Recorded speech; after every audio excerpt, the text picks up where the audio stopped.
All right, hello everyone, and welcome back to another episode of Star Wars Mark of Balance. My name is Mark, and today we are going to be discussing Tales of the Underworld, the latest installment in the Tales animated short series. This time around, we are following Assajj Ventress and Cad Bane, two fan-favorite characters and two favorite characters of mine, and characters that have been in Star Wars for over 15 years now at this point, which is crazy to say. Ventress at this point is actually almost 20 years in because she first appeared in the Genndy Clone Wars series before Revenge of the Sith. So it's safe to say a lot of people were excited for this new batch of shorts, and for me, I was more so curious than excited. Cad Bane to me is a great character because you don't have his backstory, because you don't know his entire history. That mystique makes him so interesting and so menacing because you don't know where he's come from, what he's seen, you just see the final product, and I think that's what made him so badass and so fascinating. Ventress, on the other hand, I have been very vocal about my disagreement to bring her back to life after the events of the Dark Disciple novel. I thought that story was a perfect ending to her redemption arc, and it was a beautiful send-off for the character. And then, when it was revealed that she would be in Bad Batch Season 3, I think a lot of people, especially the book fans, were very confused as to how she came back to life. And more importantly, why she came back to life. What was the point of bringing back this character? We didn't end up getting an explanation as to how she returned in that Bad Batch episode, which I wasn't surprised by. That episode really was one of my least favorites from the final season because it felt so out of place, and I don't really know what it added to the Bad Batch's story. It just felt like one of those things that Disney Star Wars has been doing where they bring in a known character to make fans go, oh my gosh, I know that person, and almost tease that they're going to get more stories moving forward. So as Assajj Ventress fans, we were like, I guess she's going to appear in another animated project. And that animated project ended up being Tales of the Underworld. And I'm going to be straight up with you guys, I did not enjoy Tales of the Underworld. I personally think this was my least favorite installment of the Tales series so far, which is saying a lot because I didn't particularly enjoy Tales of the Empire either. The only redeeming qualities for me from this series was the beautiful animation, which I think is the best we've seen ever from Lucasfilm Animation. It was jaw-dropping, the lighting, the particle effects, everything was amazing. And of course, the Kiner brothers are always going to deliver with beautiful Star Wars music. I think that's no different here. They bring great motifs to the table and also, as always, bring really cool instrumentation into the Star Wars galaxy. But outside of that, I was so frustrated watching these episodes because those big questions I had, why bring Assajj Ventress back and why explore Cad Bane's backstory, were not convincingly answered. The only answer I can think of is, people like Ventress, people like Cad Bane, let's bring them back and explore them some more, even though it's detrimental to their characters and what made them special in the first place. And before I dive into the details of these episodes and my main criticisms, I just want to be upfront and honest that the reason I'm being so critical is because I want Star Wars animation to be the premier medium for Star Wars storytelling because I know it can be and I've seen it done before. I think Star Wars animation has been the most consistent medium for Star Wars storytelling since Disney has started owning the property. And the entire Tales series outside of the Count Dooku episodes in Tales of the Jedi has felt like wasted potential where Ahsoka's episodes felt redundant even though I thought the episode exploring her childhood was interesting and a cool idea. I don't think it was executed to the best of its ability, and the Inquisitor episode felt way too fast and way too rushed that you couldn't really connect with Ahsoka and her new life on the farm. Morgan Elsbeth was a very shallow exploration of the character, and I felt like I learned nothing new about her over 3 episodes.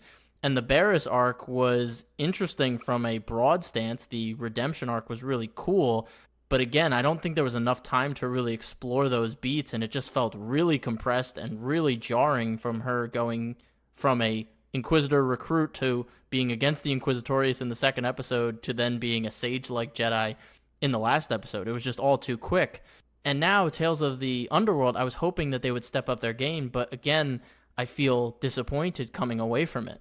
I want the Tales series to work because it's such an interesting concept. It works beautifully with the DNA of Star Wars storytelling, and there's so much freedom, and I feel like they've limited themselves to only focusing on characters we either know a lot about or characters that we don't need backstory for. I love Star Wars animation. This is coming from a place of love. I want it to be the best it could be, and I hope for future installments of the Tales series, these criticisms are taken into account and we see something truly special. So, with that being said, let's dive into the Assajj Ventress episodes. So, as I've mentioned a lot in this episode already, my two questions while watching the Assajj Ventress episodes were, can they justify bringing this character back to life after getting such a perfect send-off? And who is this made for? I think I'll start with the second question because this arc starts with the final pages of the Dark Disciple novel. We see it fully animated. It's beautiful. Quinlan Vos and Obi-Wan accompany Ventress's dead body back to Dathomir, where they lay her to rest in this sacred Night Sister pool. And this 30-second scene is my favorite part of the entire series, and it all goes downhill after this because she's laid to rest in the pool, and then she's immediately asked by Mother Talzin, do you want to come back to life? And if you do, you have to give up something you love, which essentially is saying you can't go back to Quinlan if you come back to life. And she simply steps out of the darkness and she's alive again. So my question here is, who is this made for? If you're a fan of the Dark Disciple novel, I can't see you being excited about that ending being undercut and cheapened by her coming back to life so easily. I mean, that's a character-defining moment for her to give her life for Quinlan, to keep him alive and to bring him back from darkness. A struggle that she had her entire life, wrestling with her dark side and her light side. If you're an Assajj Ventress stan and you just want to see Asajj in everything, then yeah, I get it. Like, you want to see more Asajj and now you have her. But at its core, why do you have favorite characters? You have favorite characters because they make decisions and they wrestle with things and they have conflict and they grow. And you connect with them because of those decisions and what happens to them. And now this huge decision and this huge event that happened to her just kind of gets erased. The counter to that would be, oh, well, they brought her back to life for a purpose. They have more to explore with her character. And over these 3 episodes, I don't really get that. I just see an unnecessary continuation of her story, where she now has a Padawan to a degree, or someone she looks after who's also a Force-wielding Jedi, and I guess this is supposed to be a continued atonement for her life that she led, where she went to the dark side, she was an assassin, she worked directly for Count Dooku, she did a lot of terrible things in her life, and I guess this continuation is supposed to say she has more to atone for and she has more good to do in the galaxy, and maybe that was part of the decision, where she said, yes, I do want to accept your terms, Mother Talzin, and come back to life. But we don't see her wrestle with that in any of these episodes. We just see a lot of generic animated action that we've seen explored in plenty of other Star Wars animated series. And from a logistical standpoint, with the Maul series already announced in 2026, I don't see us getting a continuation of her story anytime soon. So this is what we have to live with for probably 5 or so years, unless they release another novel with her and this Padawan running around together and surviving in the galaxy. Lucasfilm Animation has never done 2 animated shows at the same time, so I don't see them having a Maul series and then also a Path series where we follow Assajj Ventress and maybe more Jedi who survived the Purge, and that's the series. I just don't see that happening. So this was really their big swing at why would you bring back Ventress, and they don't convincingly provide an answer as to why you would bring her back. So the series seems to be made for Assajj Ventress fans who have read the Dark Disciple novel, but I can't imagine many of them would agree with this continuation. And then on the other side of the coin, if you only watched Clone Wars and you didn't read the Dark Disciple novel and you watch Bad Batch because you love Clone Wars and you see Assajj Ventress pop back up, you're like, oh, okay, I didn't see her die in Clone Wars and she was on this redemption arc, so it would make sense that she's helping out Force-sensitive people. Okay. But then you turn on Tales of the Underworld and she's dead. And Quinlan Vos and Obi-Wan are there and she's back on Dathomir and you're like, wait, what? When the hell did this happen? It must have been just so jarring if you're a casual Clone Wars animated Star Wars fan to just see this. And I guess some people can make the argument, oh, well, this will inspire people to go back and read the Dark Disciple novel, which I, of course, advocate for because I love that novel. It's fantastic. Now, the ending of it feels a little bit less of a gut punch and doesn't feel as impactful, but I still recommend reading it. but it feels like a weird way to entice people to read that novel, because it's like if you showed someone the end of Return of the Jedi with the Force Ghost and Luke nodding to them and then say, oh, you should watch the whole trilogy now. It would kind of be like, wait, oh, that's a weird way to convince me to watch the entire Star Wars series. It's just very clunky. And again, Star Wars has this issue where it's so disjointed feeling because it jumps back and forth, forward and back across the timeline. And really, a lot of these shows are just throwing stuff at the wall, and there isn't this grand plan of let's explore this character, let's explore this character's arc, and nothing's really mapped out, and we're just kind of flying by the seat of our pants. And for stuff like this, it really affects the canon and the feel of Star Wars on a grander scale, from a storytelling perspective at least. Diving into the episodes themselves, as I mentioned, this all felt very generic, and we don't really get those mature moments of Asajj sitting with her decision and the life that she had, and now this new lease on life that she literally has. We get this fight with the bounty hunter crew that she used to run with. I mean, she fights an Inquisitor, which was pretty cool, to save the kid. And then the final episode is them helping this old separatist find water and make a pact with the local lizard people to share the water. I was just scratching my head. I was like, is this really what we brought Assajj Ventress back for? This is what we wanted to explore? And I think that's the most damning part of all this. If these 3 episodes were fantastic, if they pulled off what they pulled off with Maul in the Clone Wars, bringing him back and then making him pretty much the central villain in the end of the Siege of Mandalore, and it was this beautiful exploration of her mind state and her forgiving herself and opening herself up like never before to this new Padawan. I'm not saying I still wouldn't agree with bringing her back, but I'd at least be like, okay, they had a vision, they had a plan for her character. But honestly, the relationship at the core of these 3 episodes between her and the Padawan, I just never felt connected with. The voice actor for the Padawan did not work for me. There was no chemistry between the two. And I wasn't convinced by the end of these 3 episodes that this kid would give up everything and wouldn't join the path and would rather stay with Assajj Ventress in the middle of the desert wandering around with no water. I didn't get that connection at all. I've made this criticism before, but the ambition of the storytelling that the Tales series has does not fit with the amount of time they allocate to these stories. And maybe I'm making excuses for them, and they could tell these really compelling arcs over these short 3 episodes, because one of my favorite Star Wars series of the recent years was Star Wars Visions, and those are shorter and even more condensed stories, and I feel more connected with those characters who are brand new characters. I don't have any past connection with them, and I still feel more invested in their stories most of the time than I do in these Tales episodes across all of them, which is not good, because as I said, these are established characters that we're exploring. We should feel emotions along the way, but I don't. And maybe it's because the writing isn't strong enough. Maybe it's because they aren't telling tight enough, well thought out stories, which is a shame because I know they can do that. I've seen it. We've all seen Star Wars animation do it. The only inkling of a continuation of her story that I can take from these 3 episodes is the fact that when she does get to the point where she could potentially see Quinlan again and the path ship is within her view, she says, no, I've moved on, you go ahead.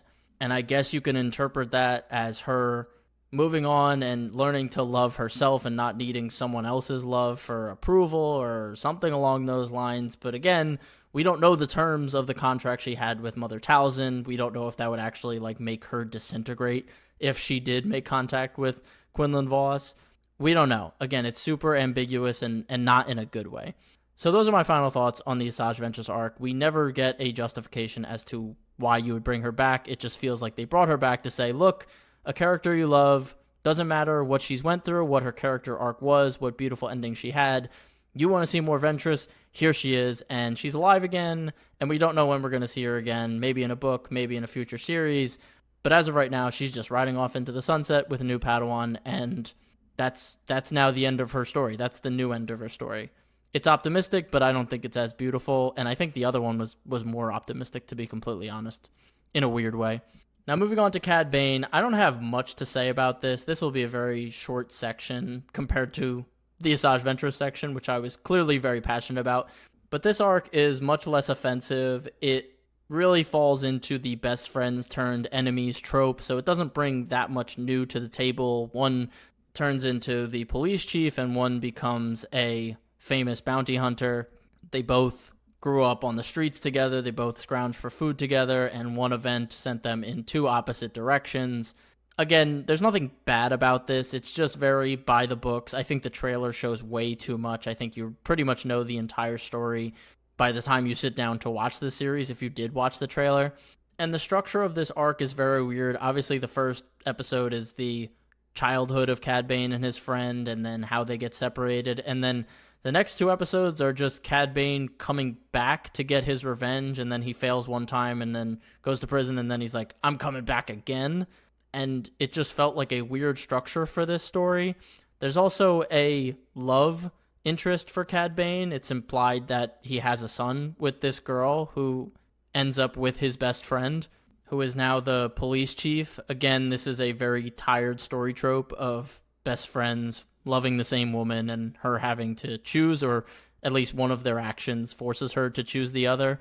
We've seen it before, and we don't really get a real fleshed out connection between Cad Bane and this woman. I'm not saying you need like these really long pieces of dialogue or these really long adventures to show how much they love each other, but the little time they have here, I just don't buy that they would go as far as having a kid together.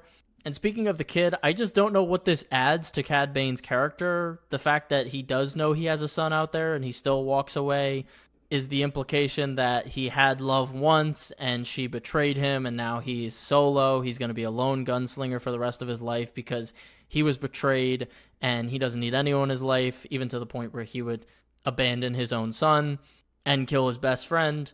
I'm not saying there isn't an interesting idea in here around Cad Bane having a son and this love interest and why he becomes this lone wolf. But as with most of the shorts of the Tales series, the execution just isn't there for the 3-episode time span that they attribute to these characters. And in the end, I'm left to wonder what was the point. And I shouldn't be feeling that way after seeing a arc focused on a character we've never solely focused on, like Cad Bane. Assajj Ventress has had an arc before. Cad Bane, we never had an arc just following him. Of course, he was in Clone Wars arcs, but he was the antagonist of those arcs. So this was new and different from an idea standpoint, but the execution wasn't there. As I mentioned in the beginning, I didn't need this arc. I didn't need Cad Bane to have a backstory. I was fine with him being mysterious, and I pretty much understood where he came from based on how ruthless he was, and seeing it doesn't add anything to his character. So again, this just feels like a moment where they said, oh, we need a known character, let's do Cad Bane. The animation in Cad Bane's arc, though, was the best of these 6 episodes. The lighting, the fire, all of it was really cool. And they did a lot of the Western cinematography of the standoffs, the draws. It was like cool. Again, it's cool, but we've seen it, and this didn't do anything new or interesting with it. So that's pretty much all I have for the Cad Bane episodes. Overall, as you guys have heard for the past 20 minutes, I did not enjoy the Tales of the Underworld series. I don't think it ever justifies why it was made, especially with these two characters. I think it undercuts Assajj Ventress' arc. I think Cad Bane did not need a backstory. I think a strength of his character was the fact that you didn't know where he came from or what he went through to get to the point where he is at. I think something needs to change with the formula for the Tales series. This needs to be better. It can be better with this amazing animation quality and, of course, the beautiful scores by the Kiner brothers. This should be a home run. This should work a lot better in the Star Wars storytelling space, but right now, 2 in a row I've been disappointed with, and even in Tales of the Jedi, I wasn't that impressed with the Ahsoka series, part of that.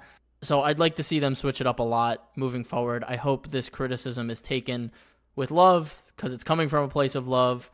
I'm curious what other people think of this series. Are you in the same boat as me, or are you really excited to see more Cad Bane and Ventress? Did you think this was a good decision to bring Ventress back? Let me know in the comments. Please like and subscribe. If you're listening on audio, please leave a review and hit the notification bell so you get updates when I drop episodes. Thank you guys so much for listening. As always, stay safe, stay healthy, and may the Force be with you. Peace.